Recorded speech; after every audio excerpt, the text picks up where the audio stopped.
Hey ho, let's go everyone. Durbanites FPL is back. It's time for season 26-27. League code in the top right corner. Don't forget to join as early as possible. This is just a quick video just to go through the rules. Not much has changed this season, thankfully, from last season. So just a quick recap on what happens. If you're joining the league, don't forget we will do game week reviews every single week before the game week closes. We will have upcoming game week news in that, so we'll cover injuries, suspensions, notice of double game weeks, any other points of interest that will come up. And when we have some long breaks, as we expect in the international breaks, we'll try and go through some season analytics, some gaming strategy, and look at some players that you can target in the next series that's coming up. In terms of the squad rules, just a reminder that you can only select a maximum of 3 players from any one Premier League team. But if that player transfers to a team that you already have 3 players in, he's allowed as a 4th player. But the new FPL rules state that in the next transfer window, he has to be the one that leaves. So in your first 11, if you have a player that doesn't play in a particular week because of injuries or strategy, you will have a substitute that will replace him from your bench. Your substitutes will come, first serve. So the first one on your bench will be the first one that will be substituted regardless of positions. And the only exception to that rule is 3 defender rule. And the 3 defender rule, to be clear, is that your squad on the field has to have at least 3 defenders as a minimum. So if you have a defender that has not played and on your bench you have 2 defenders that have not played, you will not get a substitution. There has to be at least 3 defenders in your squad at the final bell. Now, with regards to transfers, of course, you get a transfer every week. For the first week, it is unlimited, but after that, it's 1 per week. That 1 per week is a free transfer, so you don't have to pay anything. You don't lose any points based on that, and you can carry over a free transfer up to 5 weeks. So you can accumulate up to 5 free transfers, which will allow you to do 5 transfers without sacrificing any game points. These transfers won't be lost if you play a wild card or a free hit chip, so you can keep that in mind.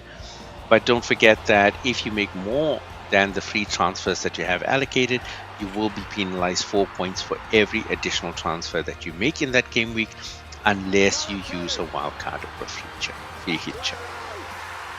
Then looking at the chips as well, the transfer wildcard is a chip that allows you to make unlimited transfers in a game week without any penalty points being deducted. The funds still have to be there, of course. You don't get any additional funds. Importantly, the transfers that you make in this chip stay. They remain for the rest of the weeks following that until you make more transfers. A similar hit to that is what we call the free hit chip. So on the free hit chip, it does allow you to make the same kind of transfers that you would on a wildcard. The only difference is that changes only are effective for that game week. The moment that game week is done, it reverts back to your team prior to all the changes that you've made. The triple captain chip is one that you can play, which allows your captain for that game week to earn 3 times the score that they would normally do, as opposed to just double the score. And of course, the last one is the bench boost chip. So the bench boost chip, usually your game week is only points are only including the 11 players on the field.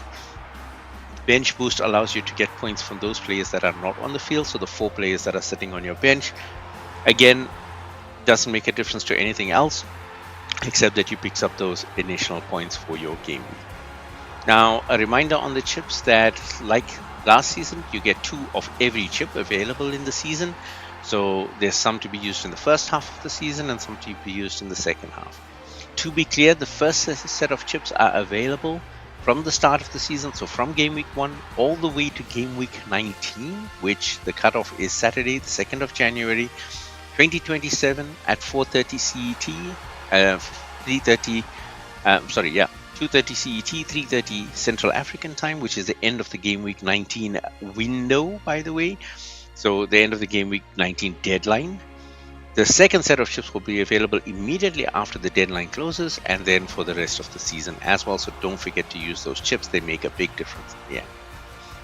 In terms of points, nothing much has changed, so feel free to go through the rules and see. So DEFCON is still here, so just remember that that's something that you have to be aware of. Last season, it did make a big difference. Players like Gabriel and some other defenders, Alderete is an example, Ballard is an example, picking up a lot of points for the defensive contributions towards the game as opposed to just assists and goals. So the DEFCON and bonus points all listed here. So don't forget for your players as well, you have the ability to earn bonus points if they do something during the game. So if they contribute during the game, they add points and accumulate points. So as they go through, they can pick up many points, and this can give you a bonus 3 points, 2 points, or 1 point in a game week per player. So that's all we have. It was just a quick recap, guys. Just again, a reminder, the code for the new league season is up in the top right hand corner. Don't forget to join. Deadline for this week is 7:30 p.m. on the 21st of August. If you're not there, you're going to miss out on the league.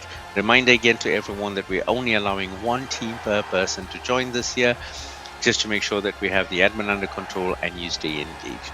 All right, wishing you the best of luck. Until the next one, so long for now.